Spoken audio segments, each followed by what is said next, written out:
آپ صلی اللہ علیہ وآلہ وسلم کی زندگی کا ایک دکھ بھرا جو ہے واقعہ ڈسکس ہونے جا رہا ہے، اور یہ دکھ آپ صلی اللہ علیہ وآلہ وسلم کو آپ کی بیویوں کی وجہ سے پہنچا، اور اس میں بھی خصوصاً سیدہ عائشہ اور سیدہ حفصہ رضی اللہ تعالی عنہما وعلیہم السلام۔ آپ صلی اللہ علیہ وآلہ وسلم کی ان دو بیویوں کی وجہ سے بالخصوص اور باقی ازواج مطہرات کی وجہ سے بالعموم آپ صلی اللہ علیہ وآلہ وسلم کو سخت دلی صدمہ پہنچا۔ اس کو واقعہ ایلا بھی کہا جاتا ہے۔ آپ صلی اللہ علیہ وآلہ وسلم اپنی بیویوں سے 1 مہینہ تک ناراض رہے، کسی بیوی کے ساتھ گفتگو نہیں کی، کسی کو اپنے قریب نہیں کیا، اور حتیٰ کہ یہ آیات سورۃ الاحزاب کی نازل ہوئی جن میں اسپیسیفکلی اللہ تعالیٰ نے نبی صلی اللہ علیہ وآلہ وسلم کی بیویوں کو جو امت کی مائیں ہیں بڑے سخت انداز میں ڈانٹا کہ ہمارے محبوب صلی اللہ علیہ وآلہ وسلم کے ساتھ اس طریقے سے مس بہیو مت کرو، آپ صلی اللہ علیہ وآلہ وسلم کو اس نظر سے مت دیکھو کہ وہ تمہارے شوہر ہیں، بلکہ وہ اللہ کے محبوب صلی اللہ علیہ وآلہ وسلم ہے۔ اور ظاہر ہے کہ آپ صلی اللہ علیہ وآلہ وسلم نے پوری امت کے لیے رول ماڈل بننا تھا، تو آپ صلی اللہ علیہ وآلہ وسلم بھی انہی تکلیف سے گزارے گئے جو عموماً عام لوگ بھی جن تکلیف سے گزرتے ہیں، تبھی تو آپ صلی اللہ علیہ وآلہ وسلم اپنی امت کے لیے رول ماڈل ہیں۔ تو آپ صلی اللہ علیہ وآلہ وسلم کو بھی اپنی بیویوں کی وجہ سے، ان کی زبان کی وجہ سے تکلیف اٹھانی پڑی، اور اسی کانٹیکسٹ میں آپ کو یاد ہوگا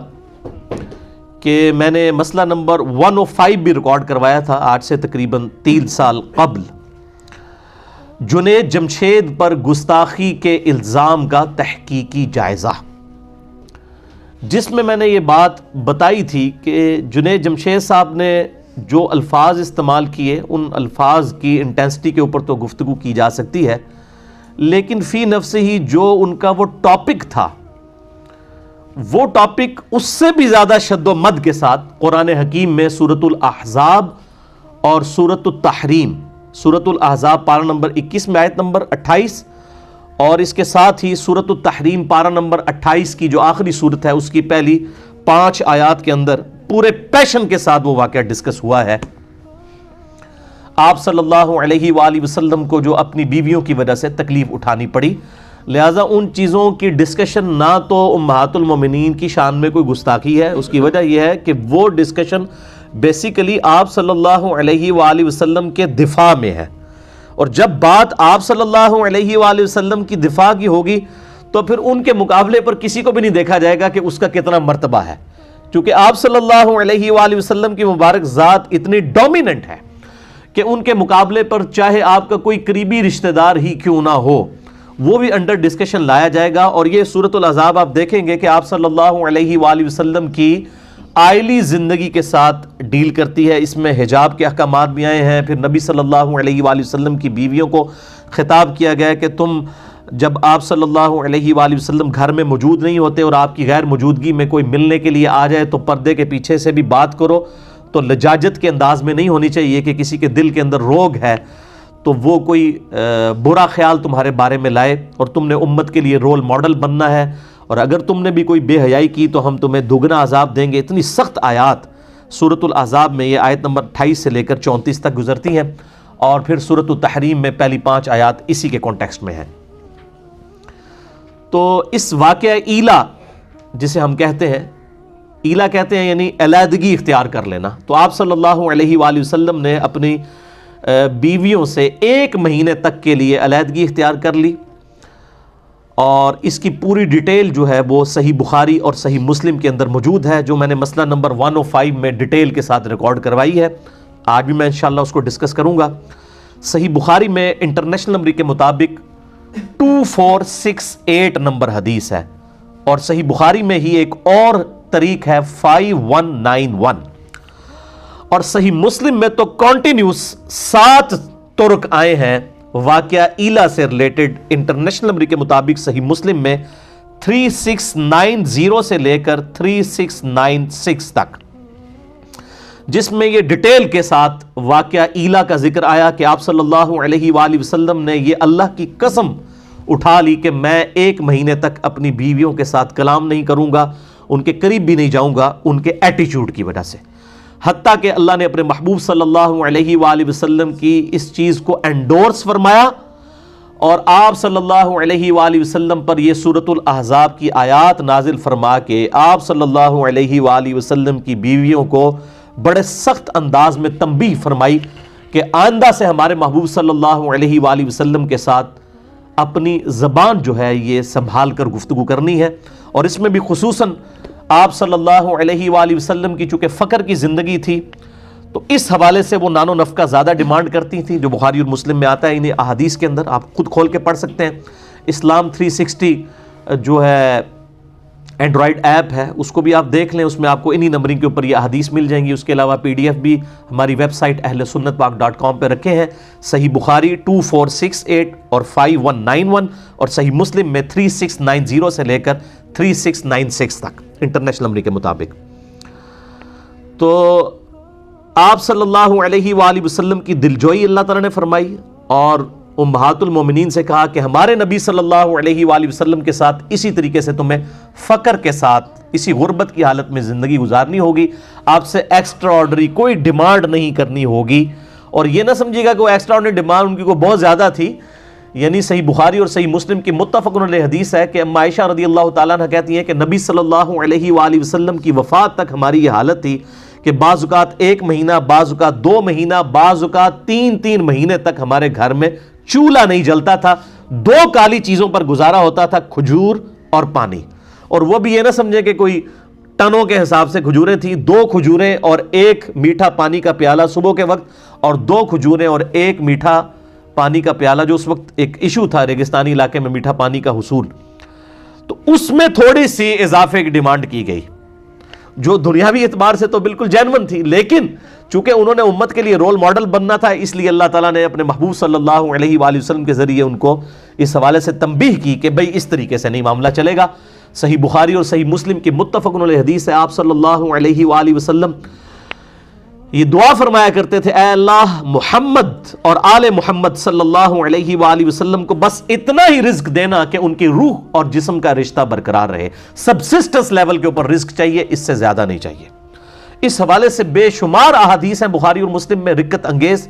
اسے کتاب الرقاق کہا جاتا ہے، صحیح بخاری میں کتاب الرقاق چیپٹر ہے، صحیح مسلم میں کتاب الزہد چیپٹر ہے، اور یہ کمبائنڈ فارم میں آپ کو مشکات المصابیح کی 3 جلد کے اندر کتاب الرقاق نام کا جو چیپٹر ہے، دل میں رقت اور سوز و گداز پیدا کرنے والی احادیث، اس میں آپ کو یہ ساری کمبائنڈ فارم میں بخاری، مسلم، ابو داؤد، ترمذی، نسائی، ابن ماجہ کی احادیث مل جائیں گی، اور میں نے اس پہ ایک ڈیٹیل لیکچر بھی ریکارڈ کروا دیا ہے۔ مسئلہ نمبر 51 ہماری ویب سائٹ اہلسنتپاک.com پہ دنیا پرستی کی مذمت، دنیا کی محبت کی مذمت، حرام خوری کی مذمت، دنیا پرستی کی محبت کی مذمت اور اس کا علاج، جس میں میں نے 11 آیات کراس ریفرنس کے طور پر قرآن حکیم سے اور 17 صحیح الاسناد احادیث صحیح بخاری اور صحیح مسلم سے پرٹیکولرلی اسی ٹاپک کے اوپر ڈسکس کی ہیں۔ آج میں ان کو ریپیٹ نہیں کرتا، ورنہ 1-1.5 گھنٹہ تو انہی احادیث اور آیات کے اوپر لگ جائے۔ آج ہم چونکہ واقعہ ایلا کو ڈسکس کرنے جا رہے ہیں، تو وہ واقعہ ایلا جو ہے صحیح بخاری 2468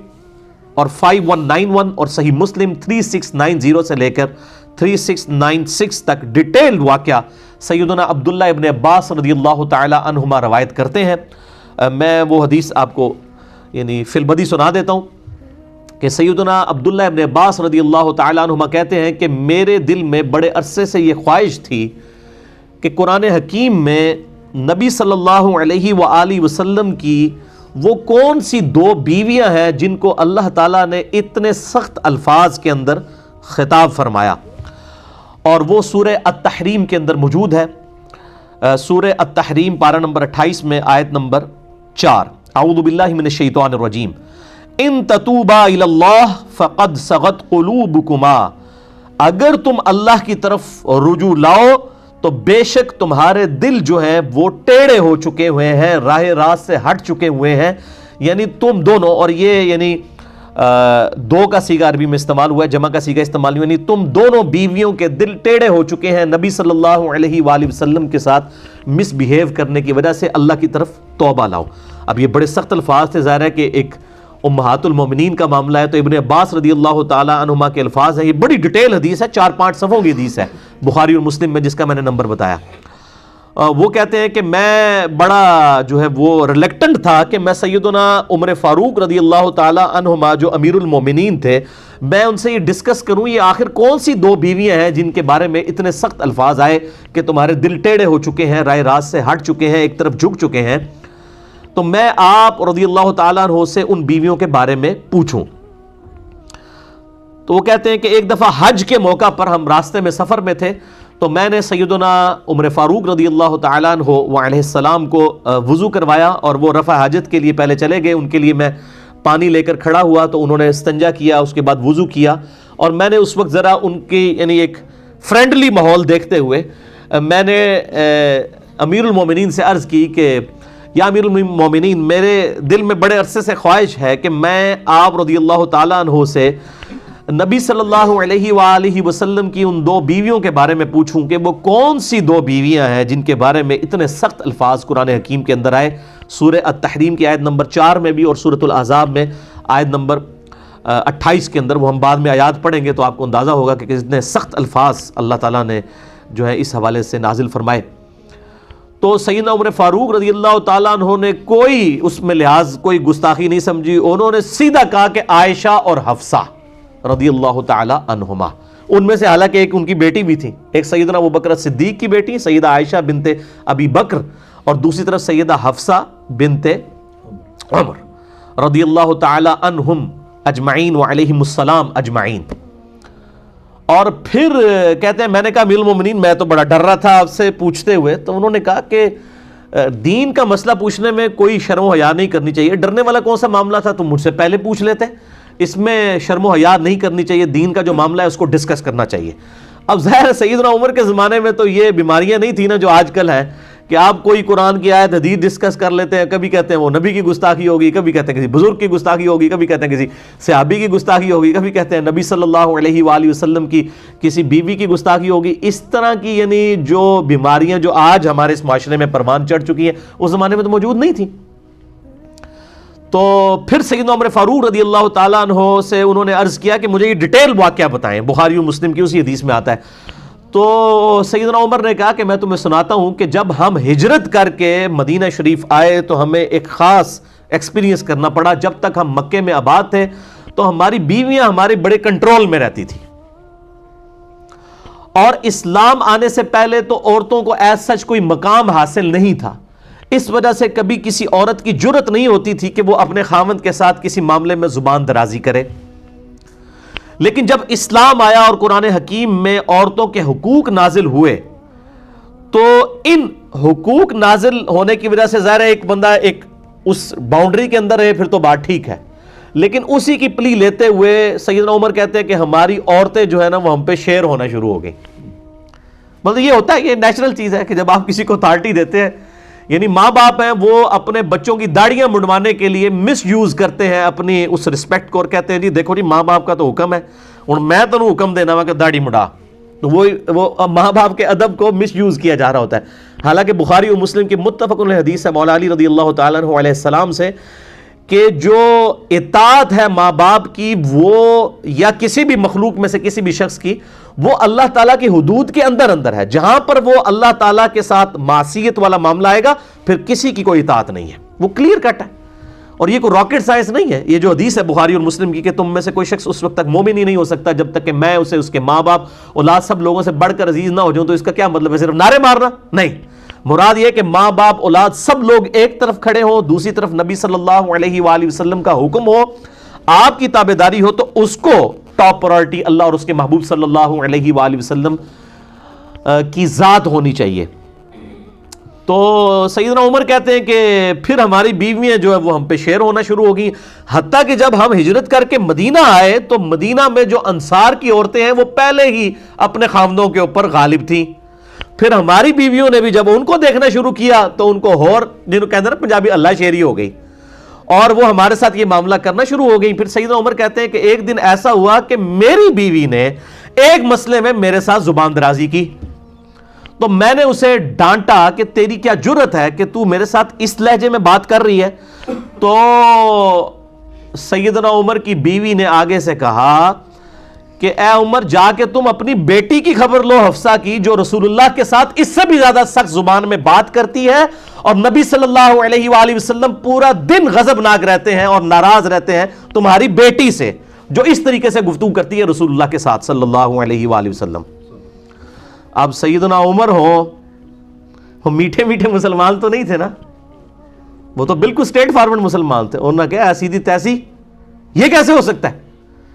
سیدنا عمر فاروق رضی اللہ تعالیٰ عنہ اسی ٹائم گھر سے نکلے اور اپنی بیٹی حفصہ کے پاس گئے اور کہا کہ میں نے تیرے بارے میں ایسی بات سنی ہے, کیا تو واقعی نبی صلی اللہ علیہ وآلہ وسلم کے ساتھ اس طریقے سے گفتگو کرتی ہے؟ انہوں نے کہا ہاں میں کرتی ہوں. دوسری روایت میں آتا ہے کہ انہوں نے پکڑ کے ان کا گلا دبانا شروع کر دیا اور مارنا شروع کر دیا. اور بخاری مسلم میں الفاظ آتے ہیں کہ جب سیدنا ابو بکر تک یہ بات پہنچے تو انہوں نے سیدہ عائشہ کا گلا دبایا اور ان کو مارا پیٹا ان کے گھر جا کے. حالانکہ ایک طرف امہات المومنین والا بھی رشتہ ہے, دوسری طرف بیٹی بھی ہے, لیکن نبی صلی اللہ علیہ وآلہ وسلم کی حمیت میں سیدنا ابو بکر عمر رضی اللہ تعالی عنہما نے ان سے اوپر کسی کو نہیں جانا آپ صلی اللہ علیہ وآلہ وسلم کی مبارک ذات سے. پھر سیدہ حفصہ کے ساتھ جب یہ معاملہ ہوا, پھر سیدنا عمر جو ہیں وہ سیدہ عائشہ کے پاس گئے, ان کو بھی جا کے ڈانٹا. سیدہ عائشہ نے کہا کہ جا کے اپنی بیٹی کی خبر لو, تم میرے پاس کس کیپیسٹی میں آئے ہو تم. تو پھر سیدہ ام سلمہ کے پاس چلے گئے جو امہات المومنین میں سے سینئر تھی اور آخر میں فوت ہوئی ہیں 64 ہجری میں, واقعہ کربلا کے بھی 3 سال کے بعد. ام سلمہ کے پاس جب گئے تو سیدنا عمر فاروق رضی اللہ تعالی عنہ کو ام سلمہ نے کہا کہ بھئی تم کس کیپیسٹی میں نبی کی بیویوں کو جا کے گھر میں جا کے سمجھا رہے ہو, یہ تمہارا کام بنتا ہے. تو سیدنا عمر کہتے ہیں کہ ام سلمہ نے مجھے اتنا ڈانٹا اس معاملے میں کہ نبی صلی اللہ علیہ وسلم کے گھر کے معاملات میں تمہیں دخل دینے کی کیا ضرورت ہے, کہ مجھے اس چیز کا احساس ہوا کہ واقعی میں نے کوئی غلط کام کیا ہے. پھر کہتے ہیں کہ میں اس کے بعد گھر آ گیا. گھر آیا تو کچھ ہی دیر کے بعد میرا ایک دوست میرے پاس آیا, اس نے دروازہ کھٹکھٹایا اور اس نے کہا کہ جی بہت بری خبر لے کے آیا ہوں. تو سیدنا عمر فاروق رضی اللہ تعالیٰ عنہ کہتے ہیں کہ ان دنوں ہمیں جو غسان کا بادشاہ تھا عیسائی, اس کی طرف سے حملے کا ڈر تھا مدینہ شریف پہ, تو میں سمجھا شاید غسانی بادشاہ جو ہے وہ اپنی فوجوں کے ساتھ حملہ آور ہو گیا. تو میں نے کہا کہ کیا وہ غسانی بادشاہ آ گیا؟ انہوں نے کہا نہیں نہیں, نبی صلی اللہ علیہ وآلہ وسلم نے اپنی بیویوں کو طلاق دے دی ہے. تو سیدنا عمر نے کہا ستیہ ناس ہو حفصہ کا, اور اس طریقے سے وہ تو بڑے غصے ہوئے. انہوں نے اتنے سخت لفظ استعمال کیے کہ مجھے تو پہلے ہی ڈر تھا کہ یہ جس طریقے سے نبی صلی اللہ علیہ وآلہ وسلم سے ضرورت سے زیادہ نان و نفقہ ڈیمانڈ کرتی ہیں اور آپ صلی اللہ علیہ وآلہ وسلم کے ساتھ زبان والا معاملہ کرتی ہیں, تو یہ تو بڑا سخت معاملہ ہو جائے گا. تو انہوں نے کہا میں تو مطلب حفصہ ہلاک ہو گئی. سیدنا عمر فاروق رضی اللہ تعالیٰ عنہ وہاں سے نکلے اور سیدہ حفصہ کے پاس پہنچے. وہاں پہ سیدنا ابوبکر صدیق بھی کھڑے ہوئے تھے اور لوگ زارو قطار اس معاملے میں پریشان تھے, رو رہے تھے, اور کہ بھئی نبی صلی اللہ علیہ وسلم اپنی بیویوں سے الگ ہو گئے. آپ صلی اللہ علیہ وسلم اپنے گھر کی جو اوپر والی چھت ہے اس کے اوپر جا کے بیٹھ گئے. اور سیدنا عمر فاروق رضی اللہ تعالی عنہ اسی طرق میں آتا ہے طریق میں صحیح مسلم کے کہ جا کے انہوں نے سیدہ حفصہ کو بھی مارا اور سیدنا ابوبکر صدیق نے جا کے سیدہ عائشہ کو مارا کہ تم نے اس طریقے سے حرکت کیوں کی ہے. اور پھر سیدنا عمر جو ہے اجازت لے کے نبی صلی اللہ علیہ وسلم کی خدمت میں حاضر ہوئے, سیڑھیاں چڑھ کے اوپر گئے اور انہوں نے جو گھر کا نقشہ کھینچا ہے, یقین کریں انسان کی آنکھوں میں آنسو آ جاتے ہیں. گھر میں کوئی بھی چیز نہیں سوائے ایک چمڑے کا تکیہ جس کے اندر کھجور کے جو ہے وہ پتے بھرے ہوئے ہیں, اور آپ صلی اللہ علیہ وسلم نے ایک تہمت پہنی ہوئی ہے, اوپر بھی کوئی چادر نہیں ہے نہ کوئی قمیض ہے, اور ایک کھجور کی چھال کے اوپر آپ صلی اللہ علیہ وسلم لیٹے ہوئے ہیں. آپ کے جسم مبارک کے اوپر بھی جو ہے وہ اس کھجور کی چھال کے نشان ہیں. اور سیدنا عمر نے دیکھ کے رونا شروع کر دیا اور کہا یا رسول اللہ صلی اللہ علیہ وسلم, یہ دنیا کے بادشاہ جو ہیں کیسر و کسرا جو ہیں وہ اتنے بڑے مزے لوٹ رہے ہیں اور آپ اللہ کے نبی ہو کے اس حالت میں. تو سیدنا عمر سے آپ صلی اللہ علیہ وسلم نے فرمایا کہ عمر لگتا ہے کہ دنیا کی حقیقت تم پہ ابھی تک نہیں کھلی, کیا تم اس بات پر راضی نہیں ہو کہ کیسر و کسرا دنیا کے مزے لوٹیں اور ہم آخرت کی سعادت. بس یہ آخری حصہ ہی ہماری حدیث کی کتابوں میں لکھا جاتا ہے, یہ پوری حدیث اس طرح ہے بخاری اور مسلم کی. بہرحال پھر انہوں نے سیدنا عمر کہتے ہیں کہ نبی صلی اللہ علیہ وآلہ وسلم انتہائی غمناک تھے، تو میں نے کوشش کی کہ میں کوئی ایسی بات کروں کہ آپ کو ہنساؤں.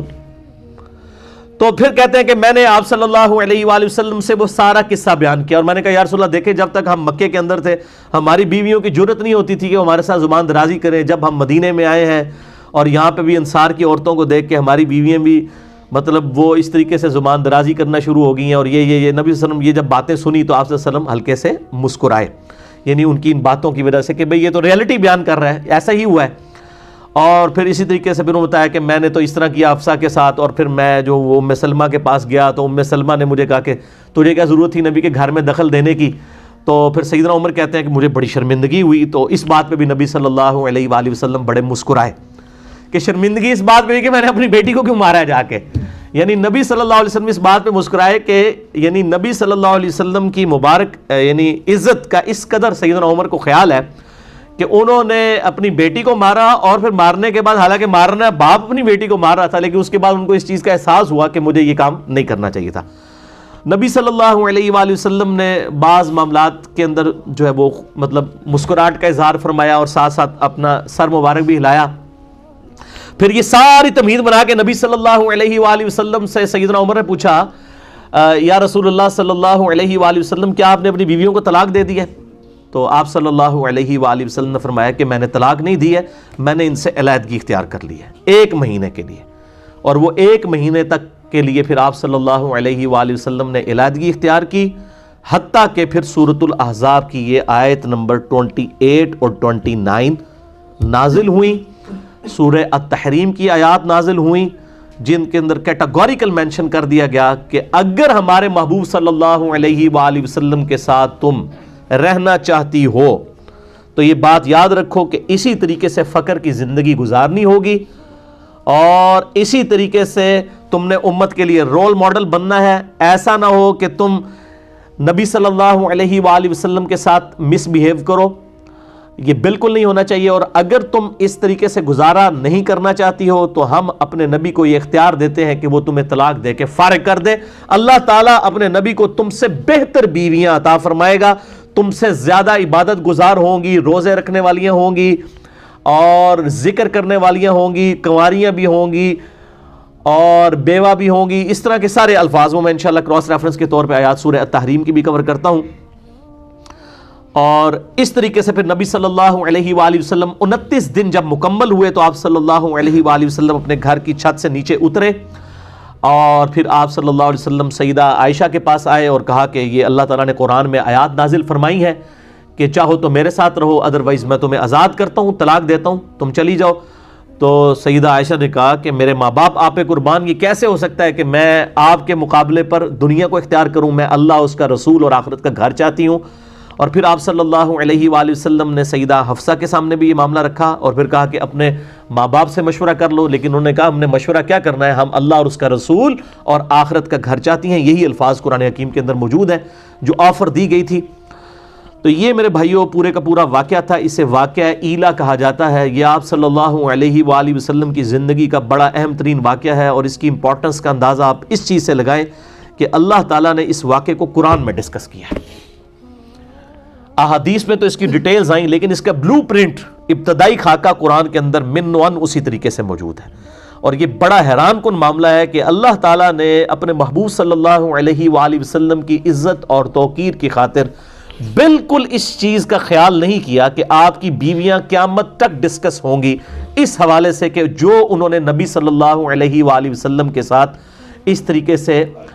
زبان کے معاملے میں احتیاط نہیں کی. اللہ تعالیٰ نے اس چیز کا خیال نہیں فرمایا، کیونکہ آپ صلی اللہ علیہ وآلہ وسلم امت کے لیے رول ماڈل ہیں. آپ صلی اللہ علیہ وآلہ وسلم کی بیویاں امت کی عورتوں کے لیے رول ماڈل ہیں. آپ صلی اللہ علیہ وآلہ وسلم کی بیٹیاں امت کی عورتوں کے لیے رول ماڈل ہیں. لہٰذا وہ اسی طریقے سے ڈسکس ہوں گی اور قیامت تک ڈسکس ہوں گی. لیکن ہمارے ہاں آپ کو پتہ ہے کہ خاص مکتبہ فکر ہے جن کو بچپن سے یہ پٹی پڑھا دی گئی ہے کہ آپ نے کوئی بھی بات اس طریقے سے کی جس میں انبیاء کرام علیہم السلام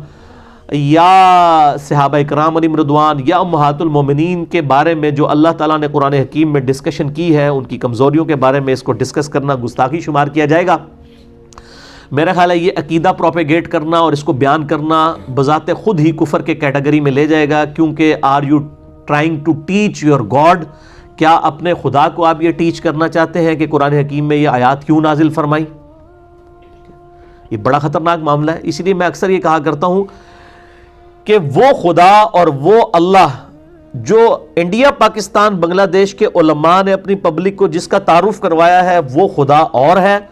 اور جو خدا قرآن اور سنت کے اندر جس کا کریکٹر آیا ہے، جس کا کردار آیا ہے، جس کی پرسنالٹی آئی ہے اللہ اور اس کے محبوب صلی اللہ علیہ وآلہ وسلم کی، وہ بالکل اور ہے. اسی لیے وہ جب ہم کوئی بات کتاب و سنت سے کرتے کہتے ہیں سیدھا آج تک سنی نہیں. حالانکہ ان کو پوچھیں کہ آپ نے کتنی ماشاءاللہ پی ایچ ڈی کی ڈگری کر لی ہے قرآن و سنت میں، آپ کے باؤ اجداد نے بھی ایک دفعہ قرآن پاک ہی پورا ترجمے سے نہیں پڑھا ہوا، تو آپ اتنا بڑا کلیم کر رہے ہیں کہ ہم نے تو آج تک یہ بات سنی نہیں ہے. بھائی آپ نے نہیں سنی تو آپ اللہ کا شکر ادا کریں کہ یہ قرآن پاک میں لکھی ہے. اگر آپ بریلوی ہیں تو امام رضا بریلوی صاحب کا ترجمہ پڑھ لیں، اگر دیوبندی ہے تو اشرف علی تھانوی صاحب کا ترجمہ پڑھ لیں، اگر آپ اہل حدیث ہیں تو آپ جونا گڑھی صاحب کا ترجمہ پڑھ لیں، اگر آپ اہل تشیع ہیں تو سید فرمان علی شاہ صاحب کا ترجمہ پڑھ لیں. آپ کسی بھی مکتبہ فکر سے، اگر آپ کچھ بھی نہیں ہیں، سمپل سادے مسلمان ہیں، تو آپ فتح محمد جلندری صاحب کا اور مولانا مودودی صاحب کا ترجمہ پڑھ لیں تو آپ کو پتہ چل جائے گا اس میں تو کوئی تحریف والا معاملہ ہی نہیں ہوا. اچھا، ان آیات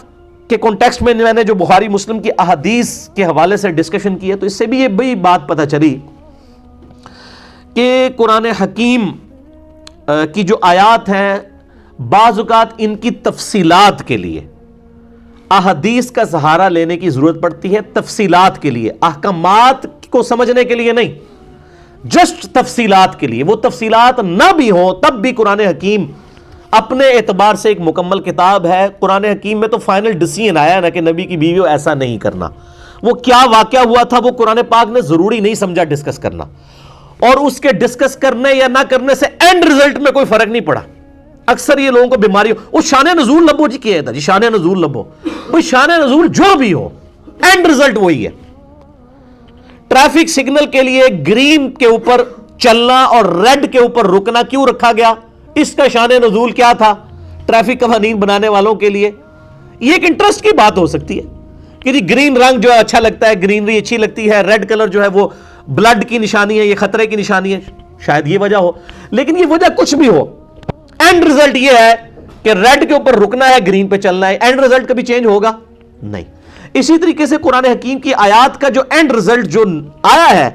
اس کے شان نزول سے اس کے اینڈ رزلٹ پہ کوئی فرق نہیں پڑتا. اس لیے میں نے مسئلہ نمبر 154 ریکارڈ کروایا تھا کہ قرآن حکیم اپنے شان نزول کا محتاج نہیں ہے. البتہ ایکسپلینیشن کے لیے، اس کی ایک ڈیٹیلز کے لیے، ایک انٹرسٹ کے طور پہ، بس زیادہ زیادہ انٹرسٹ، وہ انٹرسٹ کوئی رکھتا ہے نہیں رکھتا ہے، اینڈ رزلٹ قرآن حکیم کا وہی ہے. قرآن حکیم محتاج نہیں ہے. بہرحال اس کی تفصیلات کے لیے سنت کی ضرورت پڑتی ہے جو صحیح الاسناد احادیث کے ساتھ یا تواتر کے ساتھ ٹرانسفر ہوئی ہے. اور ظاہر ہے کہ وہ مطلب اس کی وجہ سے ہمیں پوری ایک سمجھ لیں کہ سٹارٹ سے لے کے اینڈ تک باتیں سمجھ آ جاتی ہیں، اور پھر ساتھ ہی ساتھ ان گمراہیوں کا دروازہ بھی بند ہو جاتا ہے سنت کی برکت سے کہ بعض لوگ جو قرآن حکیم میں اپنے مطلب کی باتیں انجیکٹ کرنے کی کوشش کرتے ہیں. حالانکہ میں اللہ کے فضل سے علا وجہ بصیرت قرآن حکیم سے ہی ان ساری باتوں کا دفاع کر سکتا ہوں جو قرآن حکیم کے ساتھ اس قسم کا کھلواڑ کرنے والے لوگ اس وقت معاشرے کے اندر موجود ہیں، جس میں top of the list personality Ghulam Pervez صاحب کی تھی. اور آج کل بھی ایک وہ کراچی کے اندر ایک اسکالر ہے شیخ محمد صاحب، ان کی کافی مجھے ان کے حوالے سے بھی ای میلز لوگوں نے بھیجی ہیں کہ انہوں نے اس طرح جو ہے وہ دیوبند کے ایک مفتی کے ساتھ جو ہے وہ ڈیبیٹ کی. وہ 3 گھنٹے کی ڈیبیٹ میں نے کم از کم 2 دفعہ تو دیکھی ہے ڈیٹیل کے ساتھ. مفتی عبد الباقی صاحب بنوریا ٹاؤن والے. مجھ سے لوگ پوچھتے ہیں کہ جی آپ بتائیں آپ کا کیا اوپینین ہے. بھائی میں تو ایک 1 لائن ایجنڈا پیش کرتا ہوں، میرے نزدیک دونوں ہی غلط ٹریک کے اوپر ہیں. جو ڈیفینڈ کر رہے ہیں وہ بھی ٹریک سے ہٹے ہوئے ہیں، جو اپنا مقدمہ پیش کر رہے ہیں وہ بھی ٹریک سے ہٹے ہوئے ہیں. باقی رہا ان کے اوپر لیکچرز ریکارڈ کروانا اور ایک ایک چیز کو ڈسکس کرنا، تو سب سے پہلے تو وہ علماء جو مطلب آگے تعارف کرواتے ہیں کہ ہم نے جی پی ایچ ڈی کی ہے، اتنا عرصہ ہم نے قرآن پہ لگایا ہے، اور ان کو اس طریقے سے وہ بندہ بے عزت کرتا ہے ایک عام آدمی جس نے قرآن کے اوپر تحقیق کی ہے. تو اب یہ علماء کے لیے لمحہ فکری ہے نا کہ وہ کیوں بے عزت ہو رہے ہیں ان لوگوں کے ہاتھوں. تو یہ علماء خود جواب دیں نا. تو ہارڈلی اس کے 3000 کے قریب سبسکرائبرز ہیں. اس ویڈیو کو خیر کوئی 3 لاکھ کے قریب لوگ دیکھ چکے ہیں. ادروائز تو ایز سچ یہ 92 سے لیکچرز دے رہے ہیں شیخ محمد صاحب. ایسا ان کو اس طریقے سے پذیرائی حاصل نہیں ہوئی ہے. ظاہر ہے کہ وہ ایک مین سٹریم کی لائن سے ہٹے ہوئے ہیں. باقی جو ان کی پازیٹیو چیزیں ہیں میں اس کو انڈورس کرتا ہوں. لیکن مجھ سے لوگ کہہ رہے تھے تو میں ابھی مجھے اچانک اس کے حوالے سے یاد آ گیا, تو ضرورت نہیں ہے سچ اس اعتبار سے ڈیٹیل کے ساتھ چیزیں ریکارڈ کروانے کی. کئی چیزیں بالکل واضح ہوتی ہیں, وہ پتہ چل جاتی ہیں. باقی انشاءاللہ تعالی ہمارے لیکچر خود بخود جواب بن جاتے ہیں ان چیزوں کے, کہ چیزوں کو کنٹیکسٹ کے ساتھ بسا اوقات تفصیلات کے لیے. میں بار بار کہوں گا, میں قرآن حکیم کو کسی حدیث کا محتاج نہیں سمجھتا ہوں as far as rules of Quran Hakeem are concerned. اور میں اس چیز کو قرآن حکیم کی جو ہے توہین سمجھتا ہوں کہ اگر کوئی شخص کہے کہ قرآن جو ہے وہ سمجھنے کے لیے احادیث کا محتاج ہے. Not at all. تفصیلات کے لیے ایک انٹرسٹ کے طور پہ ضرور ہے. باقی قرآن حکیم میں جو رولز آئے ہیں من نوعاً اسی طریقے سے وہ قبول کیے جائیں گے. باقی یہ کہنا قرآن حکیم میں نماز کا طریقہ نہیں آیا, تو میرے بھائی قرآن حکیم کا ٹاپک یہ نہیں ہے نا. قرآن حکیم کا ٹاپک عقائد ہے, تو اس میں ظاہر نماز کا طریقہ تو نہیں ہوگا. ہاں رکوع کا سجود کا ذکر ہے, لیکن پورے کا پورا بلو پرنٹ تو نہیں ہوگا. وہ تو نماز کا پورا طریقہ تو کسی ایک حدیث کی کتاب میں بھی نہیں آیا. ہمیں درجنوں احادیث کی کتابوں کو جمع کر کے میں نے ریسرچ پیپر نمبر 8 لکھا ہے, مکمل نماز محمدی صلی اللہ علیہ وآلہ وسلم. 140 صحیح الاسناد احادیث کی روشنی میں صرف 4 صفحوں کے اوپر میں نے ان کو سمویا ہے. تو ظاہر ہے اس میں کم از کم 10-12 اہل سنت کی مین سٹریم کی کتابیں, بخاری, مسلم, ابو داؤد, ترمذی, نسائی, ابن ماجہ, الموطا امام مالک, المستدرک للحاکم اور مسند احمد, ان سب کو کمبائنڈ کر کے ایک پورے کا پورا ایک سٹرکچر پیش کی گئی ہے نا. تو اس اعتبار سے یہ بات نہیں کرنی چاہیے. مسئلہ نمبر 154 میرا ایک بڑا زندگی کا اہم ترین لیکچر ہے, جس میں نے بتایا کہ قرآن حکیم شان نزول کا محتاج نہیں ہے. اور باقی اسی طریقے سے بعض لوگ یہ بھی کہتے ہیں کہ جناب یہ جو آیات ہیں یہ تو کافروں کے بارے میں نازل ہوئی ہیں, ان کو مسلمانوں کے اوپر نہیں آپ تھوپ سکتے, یہ مسلمانوں کے بارے میں نازل ہوئی ہیں. یہ جو دھوکے دیے ہوئے ہیں نا, ان کا بھی میں نے پورے کا پورا رد جو ہے مسئلہ نمبر 154 میں کیا ہے. جسے شوق ہو تو وہ ضرور دیکھیں.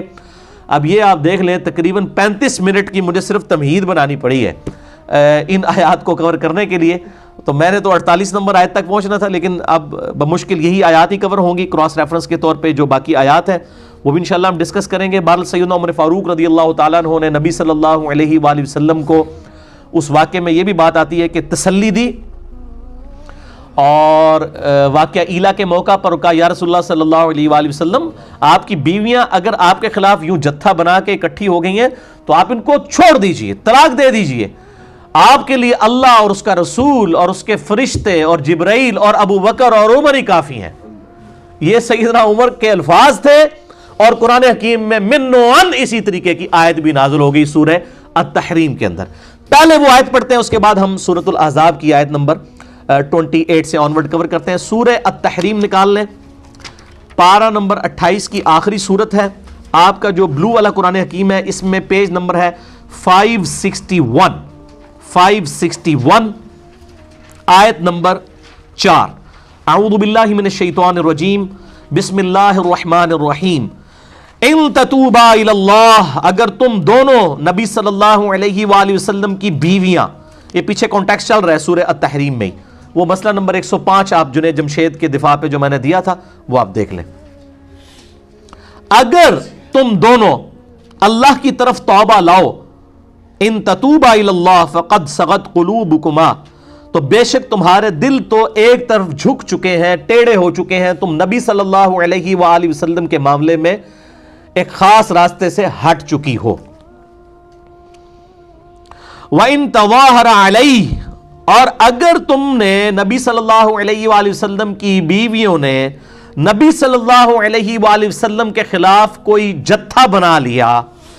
تو یاد رکھو فَإِنَّ اللَّهَ هُوَ مَوْلَاهُ, تو اللہ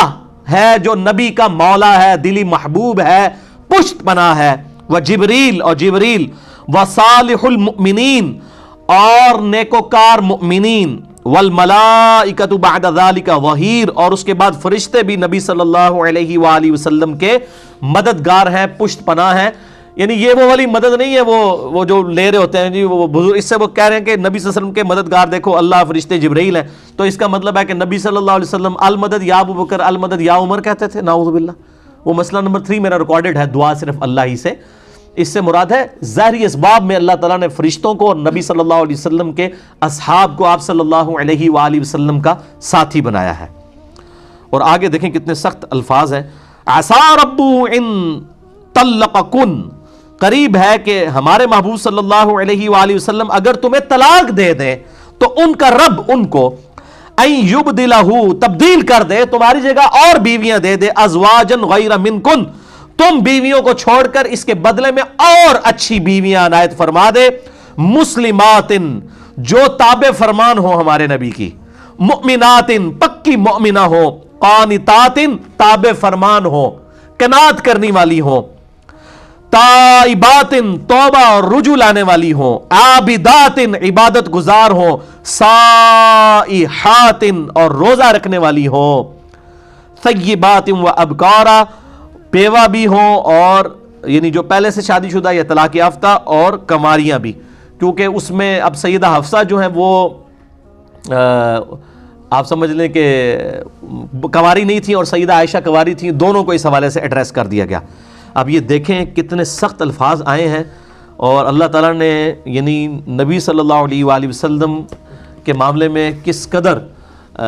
غیرت والا معاملہ، جس کو کہ اللہ تعالیٰ نبی صلی اللہ علیہ وسلم فرماتے ہیں، بخاری مسلم کی حدیث ہے کہ اللہ تعالیٰ سب سے بڑھ کر غیرت مند ہے، اور آپ دیکھ لیں اللہ تعالیٰ نے اس معاملے میں کوئی ایسا معاملہ نہیں کیا کہ اس کو پس پش ڈال دیا جائے۔ اب وہ آپ سورۃ الاحزاب کی آیت نمبر 28 آنورڈ، اب آپ کو ان آیات کی انٹینسٹی کا سمجھ آئے گا کہ یہ بات کیا ہو رہی ہے۔ یا ایہا النبی، اے نبی صلی اللہ علیہ وآلہ وسلم، اے خاص نبی، ان نبی کے ساتھ خاص نبی، قل لازواجک، فرما دیجئے اپنی بیویوں سے، ان کنتن تردن الحیات الدنیا، اگر تم دنیاوی زندگی کو چاہتی ہو، وزینتہا، اور اس کی آرائش کو، فتعالین امتعکن واسرحکن سراحا جمیلا، تو آؤ میں تمہیں دنیا کا مال و متاع دے کر بڑی خوبصورتی کے ساتھ اپنے نکاح سے فارغ کر دیتا ہوں۔ کتنی سخت دھمکی ہے، اور بخاری مسلم میں الفاظ ہیں، سیدنا عمر کہتے ہیں کہ اللہ تعالیٰ نے نبی صلی اللہ علیہ وآلہ وسلم کی بیویوں کو اس معاملے میں ڈانٹ پلائی، اتنے سخت الفاظ ہیں سیدنا عمر کے، یہ میرے ذاتی الفاظ نہیں ہیں۔ اللہ اکبر۔ وَإِن كُنتُنَّ تُرِيدْنَ اللَّهَ وَرَسُولَهُ وَالدَّارَ الْآخِرَةَ، اور اگر تم خواہش مند ہو اللہ اور اس کے رسول اور آخرت کے گھر کو، یعنی اللہ اور اس کا رسول عز و جل و صلی اللہ علیہ وآلہ وسلم اور آخرت کا اگر گھر چاہتی ہو، یعنی ظاہر ہے کہ دنیا تو پھر آپ کو چوپڑیاں نالے دو تو نہیں ہوگا نا، یعنی دنیا کی قربانی تو کرنی پڑے گی۔ اگر تم اللہ اور اس کے رسول صلی اللہ علیہ وآلہ وسلم اور آخرت کے گھر کو چاہتی ہو، پھر کیا کرنا ہوگا؟ فَإِنَّ اللَّهَ أَعَدَّ لِلْمُحْسِنَاتِ مِنْكُنَّ أَجْرًا عَظِيمًا، تو یاد رکھو پھر تم نبیوں کی بیویوں میں سے جو کوئی بیویاں ایسی ہوں گی جو نیکوکار ہوں گی تو ان کے لیے بڑا اجر عظیم ہے۔ کیٹاگوریکلی سب کو نہیں کہہ دیا گیا، تم میں سے بھی جو نیکوکاری کی، یعنی تمہیں بھی وہ ٹیسٹ پاس کرنا پڑے گا۔ یہ نہیں ہے کہ نبی علیہ السلام کی نسبت کی وجہ سے تمہیں جو ہے وہ چھوٹ مل جائے گی، نہیں، بلکہ سورہ التحریم کا تو جو اینڈ ہوا ہے وہ تو بڑے سخت الفاظ میں ہوا ہے کہ ہمارے دو نیکوکار بندے سیدنا لوط اور سیدنا نوح علیہم السلام کی بیویاں دونوں کافرہ تھی، اور وہ دو نیک بندے اپنی بیویوں کو اللہ کے عذاب سے نہیں بچا سکے۔ تو بیسیکلی اس کی طرف اشارہ تھا کہ یہاں پہ بھی سیدہ عائشہ اور سیدہ حفصہ رضی اللہ تعالی عنہما وعلیہم السلام اگر یہ سمجھتی ہیں کہ نبی صلی اللہ علیہ وآلہ وسلم کے ساتھ رشتہ ان کے کچھ کام آ جائے گا اگر انہوں نے نبی صلی اللہ علیہ وآلہ وسلم کے ساتھ بفرض محال خیانت والا معاملہ کیا، تو ایسا معاملہ وہاں پہ آتا ہے کہ لوط اور نوح کے ساتھ خیانت کی انہوں نے، وہ تو کافرہ تھی نا، بے حیائی والا معاملہ تو نبی کی بیوی کے معاملے میں ہو ہی نہیں سکتا، چاہے وہ کافرہ بھی رہی ہیں بیویاں نبیوں کی، لیکن ان میں سے کوئی یعنی بے حیائی والا معاملہ کسی کے ساتھ نہیں تھا۔ اور یہاں پہ تو الحمدللہ بخاری کے اندر حدیث موجود ہے، سیدنا عمار ابن یاسر رضی اللہ تعالیٰ عنہما کو جب مولا علی رضی اللہ تعالیٰ عنہ علیہ السلام نے جنگ جمل کی تیاری کے لیے بھیجا کوفے میں، تو سیدنا حسن جو ہے وہ ممبر کے اوپر والی سیڑھی پہ تھے اور سیدنا عمار ابن یاسر نیچے تھے، اور انہوں نے کہا کہ سیدہ عائشہ بصرہ سے روانہ ہو چکی ہیں، اللہ کی قسم وہ دنیا اور آخرت میں تمہارے نبی کی بیوی ہیں، لیکن اللہ نے تمہیں آزمائش میں ڈالا ہے کہ تم اللہ کی اطاعت کرتے ہو یا عائشہ کی اطاعت کرتے ہو، کیونکہ امیر المومنین سیدنا علی کی اطاعت اللہ کی اطاعت ہے، یا ایھا الذین آمنوا اطیعوا اللہ واطیعوا الرسول واولی الامر منکم، اللہ اس کے رسول کی اطاعت کرو جو تم میں حکمران ہے. تو امیر المومنین سیدنا علی ہیں, ان کی اطاعت اللہ کی اطاعت ہے. عائشہ کا مرتبہ ختم نہیں ہو گیا, وہ دنیا اور آخرت میں تمہارے نبی کی بیوی ہے, لیکن اللہ تمہیں آزمائش میں ڈال رہا ہے کہ تم عائشہ کی اطاعت کرتے ہو یا اللہ کی اطاعت کرتے ہو. تو وہاں پر بھی حالانکہ اختلافی خطبہ ہو رہا ہے, اس میں بھی انہوں نے رسپیکٹ کا خیال رکھا کہ سیدہ عائشہ دنیا اور آخرت میں نبی صلی اللہ علیہ وآلہ وسلم کی بیوی ہیں. اور قربان جائے امام بخاری نے سیدہ عائشہ کے فضائل والے چیپٹر میں یہ حدیث لی ہے, اور آدھی حدیث نہیں لی ہے کہ عائشہ دنیا اور آخرت میں نبی کی بیوی ہیں. پورا انہوں نے لکھا کہ اللہ نے تمہیں آزمایا ہے کہ تم عائشہ کی اطاعت کرتے ہو یا اللہ کی اطاعت کرتے ہو. علی کے ساتھ کھڑا ہونا گویا اللہ کے ساتھ کھڑا ہونا ہے. تو دنیا اور آخرت میں نبی صلی اللہ علیہ وآلہ وسلم کی بیویاں ہماری مائیں, جو اسی صورت کے شروع میں بھی آ گیا تھا, النبی اولا بالمؤمنین من انفسہم وازواجہ امہاتہم. نبی صلی اللہ علیہ وآلہ وسلم مومنین کی جانوں پر ان کی جانوں سے بڑھ کر حق رکھتے ہیں, اور نبی کی بیویاں امت کی مائیں ہیں. الحمدللہ. یا نساء النبی, اے نبی صلی اللہ علیہ وآلہ وسلم کی بیویوں, من یأتی منکن بفاحشۃ مبینہ, تم میں سے جس کسی نے بھی کھلی بےہودگی کا ارتکاب کیا, کسی بد اخلاقی کا ارتکاب کیا, یضاعف لہ العذاب ضعفین, تو اللہ تعالیٰ تمہیں دوگنا عذاب دے گا. یہ نہیں ہوگا کہ نبی کی نسبت کی وجہ سے کوئی ریلیکسیشن مل جائے, چونکہ تمہارا مرتبہ بہت بلند ہے, تمہارے لیے عذاب بھی ڈبل ہوگا اگر تم نے کوئی غیر اخلاقی حرکت کی.